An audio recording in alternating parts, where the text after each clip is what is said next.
Programang ito ay rated SPG. Striktong patnubay at gabay ng magulang ang kailangan. Maaaring may masiselang tema, lengguwahe, karahasan, sexual, horror o droga na hindi angkop sa mga bata.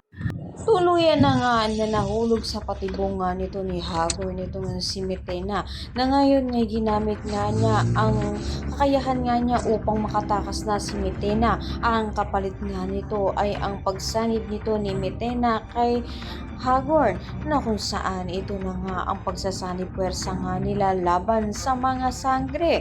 Sa kabilang banda naman nga malaking problema nga nito ni Daro na ito nga si Armea ay nahulog sa kanilang patibong na kung saan niya pinaghahanap na nga ito at mapipiligro ang buhay nga nila dahil paghahanapin nga nito ni Alena ang mga mini-ave na dumukot nga raw sa kanyang anak.